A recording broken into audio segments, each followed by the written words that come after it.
Hello, everyone. This is Johnnie Alexander back again with Novelists Unwind. My guest today is Susan May Warren. Very excited to have her with us. Susan has won so many awards, I think just about everyone out there that's possible to win. Written over 65 books, over 1 million sold, just a fantastic career. And I truly just can't imagine writing 65 books because I did the math and I was looking at your bio. So you started like in 2004, I think, was when your first book was published. Yes, So 2004. you've been writing, I mean, on average, 4 books plus a year. And Yes. like that is incredible to me. So we're going to talk about your latest book first, The Way of the Brave, the first book in the Global Search and Rescue series. With that lovely cover with that handsome man on the front. Tell us about that and about the series and about mountain climbing and your Sure. inspiration for this story. Sure. Well, thanks for having me first. I'm so excited to be here, and we're going to have a nice chat today. I love adventure. So I'm an adventure girl. I love to do crazy things. I grew up hiking and climbing and whitewater canoeing and all of those kind of things as a child. Really enjoyed that. So when I started writing, it became a natural fit for me to put those kind of things into my novels. And I've slowly gravitated more and more to epic romantic adventure because I like suspense, but I'm not super into FBI and police procedurals and those sort of things. They're great. Other people do them fantastic, like, Lynette Eason and Irene Hannon and, Dee Henderson. I mean, I'm all about reading those things, but I just don't love to write about them as much. And so, but I do like to write about, people getting in trouble in the woods. That's kind of like my thing. My friends used to say, oh yeah, if Susie has a problem, she just pushes somebody off a cliff. And so, so I do enjoy writing those kind of things because I love survival. I love heroes and heroines who face their own challenges and face elements and then overcome. And so I love that kind of thing because I feel like that's more realistic in our everyday life too. We all have challenges in our everyday life that are usually not people chasing us, right? And so this to me relates a little bit more to the average reader and that sort of thing. But again, not everybody falls off a cliff either. So there's that part. But I really love writing about those kind of stories. And I really love writing about heroes and heroines that are search and rescue personnel because I'm fascinated with people that are so willing to put their own needs on hold to help other people and to rescue other people. And these people do risk their lives to go help people that have been lost or hurt or whatever. And so that community is very fascinating to me. And I'm a huge junkie of 911 shows and, medical shows. And, I think I grew up on Emergency. Remember that show way back in the 70s, And so anyway, all of that has combined over the years to create this sort of brand that I love, which is epic romantic adventure. And the last series I did was called Montana Rescue. And it was about a team of rescuers in Montana. And what I loved about that was the fact that I used to say it was like Chicago Fire goes to Montana and puts on cowboy boots. And it was a little cleaner too. So it's, I really loved that series. And out of that series grew another idea. What if I brought it global? So I'm a traveler. So I've traveled all over the world, which I'm very fortunate to do, but I've been in many different countries and I love traveling, but I love the different cultures and kind of learning about other people. And so I thought, what if I could bring my readers along with me to do that? So I created a series, this new series called Global Search and Rescue that brings people to other places. But I thought, well, the first place we'll go is someplace in North America. And the first place was Denali, which was formerly called Mount McKinley. And it's the highest mountain in North America. And it's very dangerous. And I thought, well, what if you were someone who climbed this mountain and got into trouble? So that's really what the story is about. It's about these 3 women who are climbers. They're very good at climbing. I've had reviewers say, well, she's very technical in the beginning of the book. And I did that for a purpose so that people would realize that these women actually know what they're doing. They're not just, taking a risk going up on top of Right. the mountain and not, knowing that. And I think that's really important for people to understand. Climbing Denali is obviously a very dangerous thing to do, and you don't want to do that without knowing how to climb. So I created these 3 women that knew how to climb, and they wanted to climb Denali. And it's very common to have groups of people that do this, college buddies do it and whatever. And Denali has become this mountain that it's hard, but you have a guide, and you go up to the top, and you have people that work with you. They actually have a base kind of in the middle of the mountain for people. It's a big base, but park rangers are at it to help rescue people and stuff. And so anyway, they go up to the top of the mountain, something tragic happens, and we enter our global search and rescue heroes who will come and help them. So it's a fun story. I told my husband I was cold for like 3 months as I wrote this book, because I'm like, reading all about, my house, my office is a mess of like, descriptions of people's fingers freezing off and, different things like that, and what the food they ate and all the kind of stuff. So, but I didn't. Minnesota. So, I mean, if you were cold. Yeah, right. Okay, I spent most of my adult life. I don't live there now. I live in Oklahoma now, but I spent most of my adult life in Florida. And just being here in Oklahoma, I am dying. Oh my! Oh wow! Well, yes, yes. Oklahoma is a lovely place for Minnesotans. Yeah, it's fine. I like Florida better. Yeah, but yeah, I was cold, but it was, I know what cold feels like, so I was able to accurately write about it, and I've done some climbing, and I am familiar with snow, so that all helped. And but anyway, but the stories themselves are really about these 3 search and rescue heroes. And each story is there's 3, and each one has their story in it. But there's also a series plot over the top that kind of draws readers from one book to another. And if people had read my previous series, not Montana Rescue, but Montana Marshals, which is a family series I did last year, they'll find little Easter eggs in these series here. So it's almost like, if you haven't read that series, that's not a problem. These books stand on their own, but for readers that have enjoyed those series, I put little things in it that I think they'll enjoy too. So I'm always trying to figure out how do I bless my reader? How do I give them something that's going for them to say, oh, I really love this. Yeah, that's really cool when you can spot those Easter eggs and things like that. That's really neat. So you have done some climbing. I was going to ask you if you had experience climbing yourself.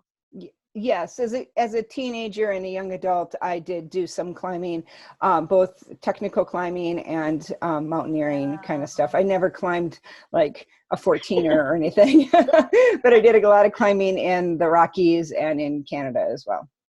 That is really, really cool. Wow. It was fun. I learned a lot.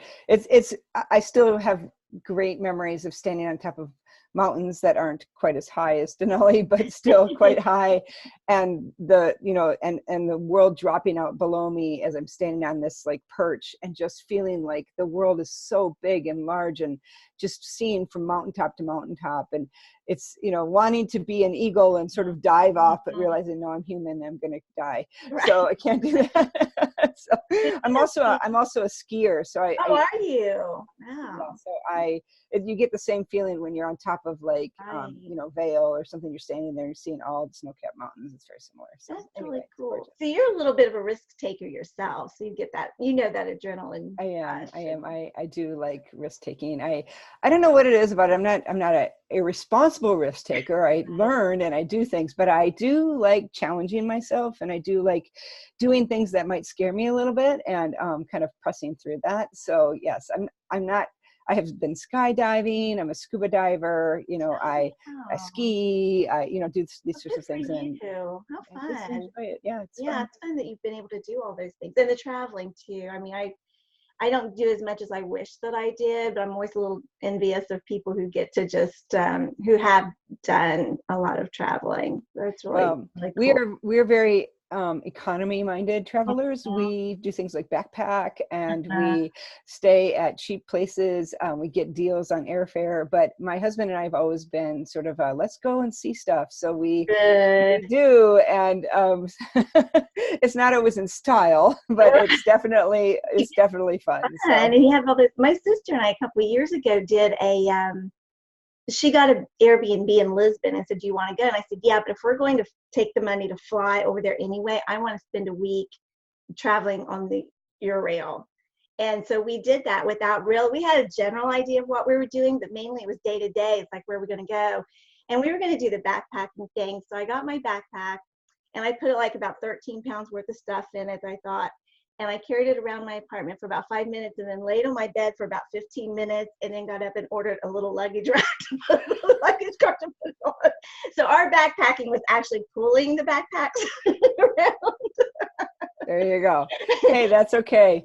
That's okay. Any way you can go, it's good. Yeah, it's so fun. So fun. Just we went to Madrid and Milan and Switzerland and to there and Paris and then back to Lisbon and spent a week in Lisbon. It was just a great time. So that's fantastic. Yeah, it really you learn so much about people and cultures, and you sort of realize that everybody wants the same thing.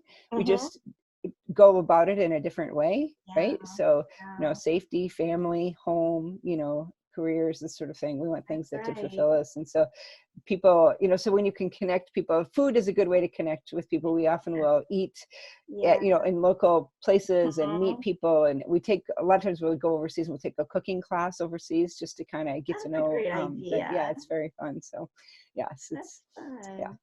Well, and I know you were a missionary in Russia for a time. I don't know that whole story, but that must have been amazing. Yeah, we were in Far East Russia, in some people might call that Siberia, for 10 years. Another really cold place. It was very cold.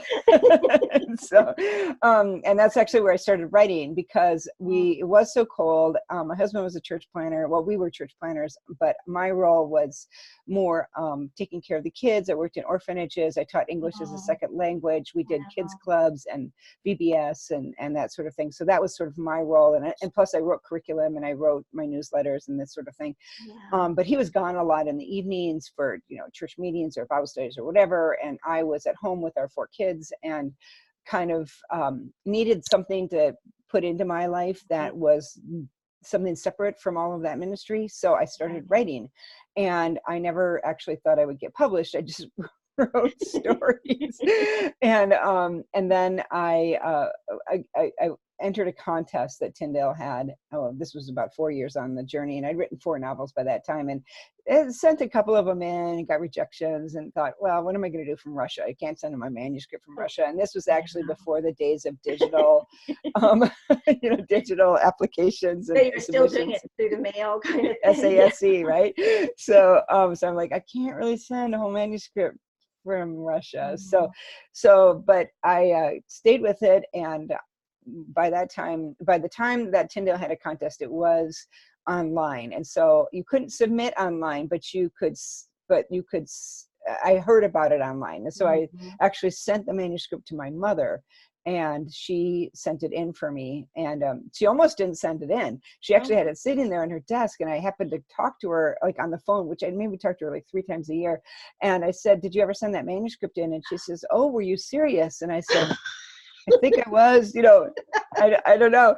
And so she sent it in on the day, like the day it was due. It got there, and I thought, oh, nothing will happen for that. But I won, and so that kind of launched my career. And about 2 years later, we ended up coming home for good. And by this time, I was writing, and started to write my 4 books a year, and really enjoyed that. So yeah, I kind of walked into it without realizing it. I kind of walked through that open door and didn't realize that 15 years later I'd find myself here, but I'm very grateful, and I think and I think I just follow my values. I follow what I see as open doors. I try to take opportunities as I can and do the very best I can with them. And I'm obviously I'm a strong Christian, so I'm always looking at what God has for me and what he's already doing and where he's inviting me to join him. And a lot of people are, I'm a planner. I do try to plan things, but I'm not so addicted to my plan or so,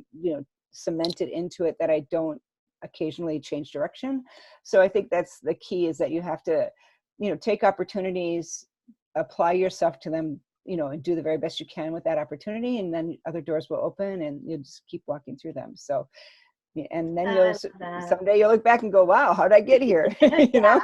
That's right. Well, and I was really excited to see, and I guess I knew this because I've read, your historicals, I've read different genres, but just looking on your website and just the variety of books and the variety of covers and all of that, and the genres, because so often we're told in the beginning, to get one genre, stick to it, that's what you need to do, and that has not been the path that God has put me on either, because I feel like the same as you, if an opportunity opens itself, I try to say yes and do it, and so I'm all over the place in genres as well.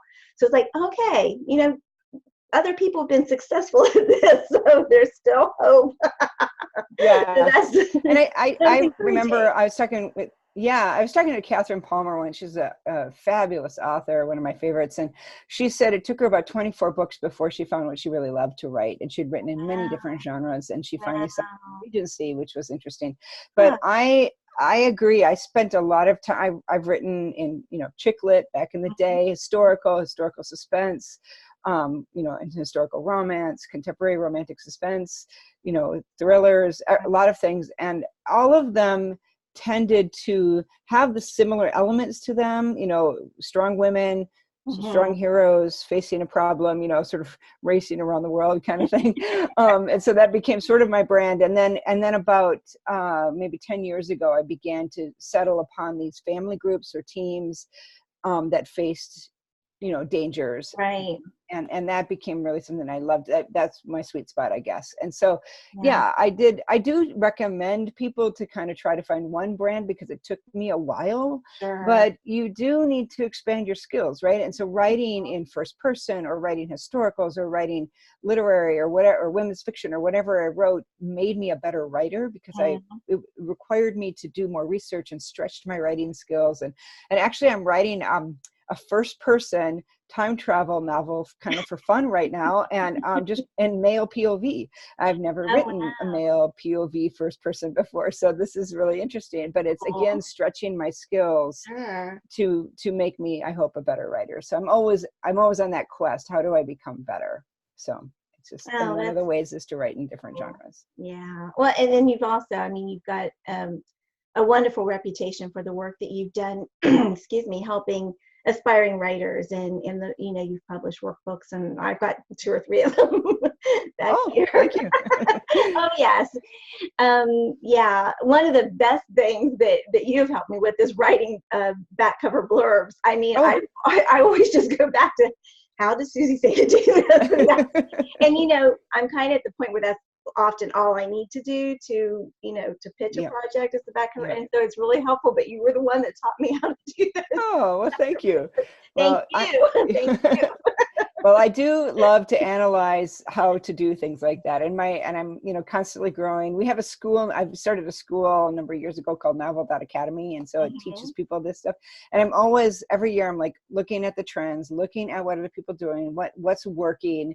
And so I'm trying to always up my game in all of those areas. But I'm glad I'm sort of sort of an ABC girl. I'm like, okay, Mhm. do this, and then this, and then this. And it helps me figure out how to wrangle all of my thoughts, and sort of put together things like back cover blurbs, because I feel like there's a process, and even in in everything, you kind of need to have a little bit of a roadmap on how to make that Sure. all happen. Yeah. So that's always been sort of my way, is just to kind of make it into something logical, and then add all the art to it after I Yeah. figure out the logic of it.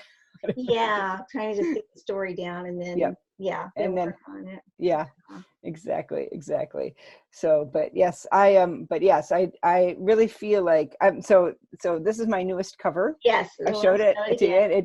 And I've been fortunate. Love it. I started a hot man on my cover trend many years ago with Tyndale did it first with my Reclaiming Neck cover. And I remember when he came out, everyone was like, oh, he's too handsome to be in Christian fiction. And I'm like, what?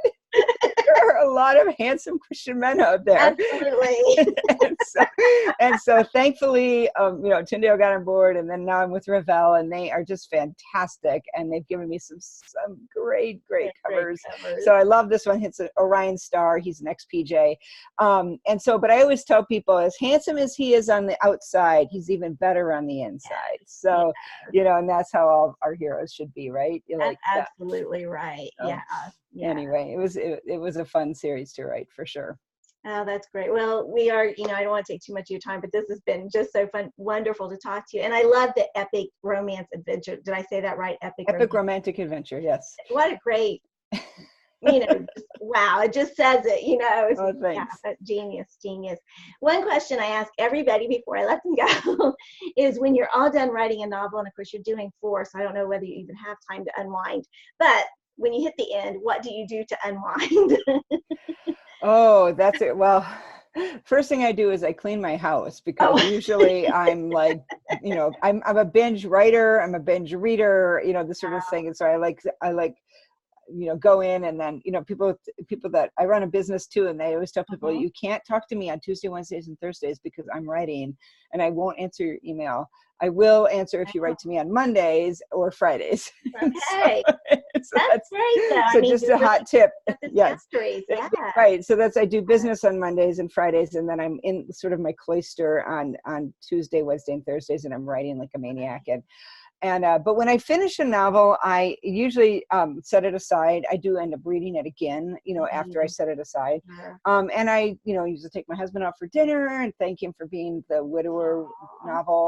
novelist widower for a couple that he had. So I was like, wow, you're back. Yes. Sometimes I'll get away. Like, I've been known to, hop on a plane and go someplace for a few days just to unwind, get on a beach or something. Nice. I tend to, after this is, I think, something that happens to many novelists, I tend to think of all the things that I should have put in the book after I finish it. So I have a notebook and I start taking notes on all the things I still want to put in it. Because it's either I'm finished and I'm going to reread it and put stuff in it, or I'm finished and I've sent it to my editor, but I still have those thoughts. And so I'm still taking notes. So yeah, I think the hardest part for me is when I'm finished, and I'm setting my galleys for the last time, and I'm thinking, here it is. Oh, please let there not be any glaring errors and misspelled words. Not that there would be, but you're always like, okay, it's going out in the world. And then I sort of always brace myself, because even if you read it 7 times and you have 7 proofreaders, there will be something. There's always something. Yeah, and you just have to just kind of say, well, I did the very best I could to get it out in the world in the best shape it could be. So anyway, and then I just have to walk away and say, it's not mine anymore. Give it away. It's God's, yes, and let's see what happens. Well, that's wonderful. Yeah. Thank you again so much. This has just been a real pleasure and joy to have you, and I'm glad you could be with me today, and really excited about your book. I've started it. It's just, it is gripping. Just the first, you're just flipping those pages, because like, what's gonna happen? And there's like a little secret. It's like, what is that secret? There's a secret. Secrets are always good in novels, because that's right. And you don't want to tell the secret right away. Nope. Tell it about halfway through, and you don't want to wait till the end, because then you don't get all the juicy fallout from the secret. You want the secret like to drop in the middle, so people can go, oh, and then they can watch what the wreckage of the secret afterwards. Right. So that's also really good advice I've heard from you before, and I try to keep in my mind too. It's like, yes. Yep, drop the bomb in the middle of the book. It's good. So, well, thanks for having me. This has been really, really fun. And yes, I thank you for reading the Way of the Brave. I hope you enjoy it. And as always, keep in touch. And people can, if they're interested in my books, they can go to SusanMayWarren.com, and all the books are there with some excerpts and things like that. And it's a beautiful website too, and the books are laid out very nicely, and it's just fun to browse through, like the song titles. I love that you have so many books with these song titles. Those are fun to do too. Yes, and yes, look for more of those coming up. Oh, good, good. Yes. So, all right. Well, thank you so much, and thanks everybody for watching. See you again next time on Novelists Unwind. Bye bye.